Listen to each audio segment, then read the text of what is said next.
আপনার হাতের ওই মোবাইলটা নিরাপদ আছে তো? আপনার ফোনের ডেটা অন্য কেউ নিয়ে যাচ্ছে না তো? আপনার ফোনটা কতটুকু নিরাপদ আপনি কি জানেন? সপ্তাহে না পারলেও মাসে একবার হলেও এই কোডগুলোতে ডায়াল করতে হবে। অবশ্যই জানতে হবে আপনার মোবাইলটা নিরাপদ আছে কিনা, ভয়েস কলগুলো নিরাপদ আছে কিনা, SMS গুলো নিরাপদ আছে কিনা, নাকি অন্য কেউ নিয়ে যাচ্ছে। ডায়াল করলেই বুঝতে পারবেন। তো হ্যালো গাইস, দিস ইজ কাজল। আপনারা দেখছেন কাজল টেকনোলজি। আজকের ভিডিওতে আমি আপনাদেরকে দেখাবো কিভাবে চেক করবেন আপনার ওই হাতে থাকা মোবাইলটা কতটুকু নিরাপদ। ওকে, আমি প্রথমেই চলে যাব ডায়াল প্যাডে। এখানে আসার পর একটা কোড ডায়াল করতে হবে। আমি কোডটা স্ক্রিনেও দিয়ে রাখছি, আপনারা এই কোডটা লিখে রাখতে পারেন। খুবই গুরুত্বপূর্ণ একটা কোড, *#67#।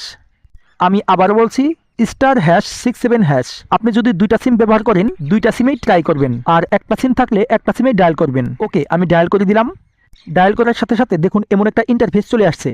এখানে দেখুন voice not forward, call not forward, fax not forward. এখানে দেখুন সবগুলোর মধ্যে আমার নট আছে, মানে আমার ফোনটা নিরাপদে আছে, কেউ কোনো কিছু নিয়ে যাচ্ছে না। যদি এই সেটিংসগুলোর মধ্যে কোনো একটা অন লেখা দেখায় অথবা কোনো মোবাইল নাম্বার দেখায়, তাহলে অবশ্যই বুঝবেন যে আপনার মোবাইল থেকে কোনো কিছু কেউ গোপনে নিয়ে যাচ্ছে। আপনার ফোনটাকে বিপদের হাত থেকে বাঁচানোর জন্য তখন আপনি কি করবেন? আরেকটা কোড ডায়াল করে দিবেন। এই কোডটা হলো #21#। আমি আবার বলছি #21#।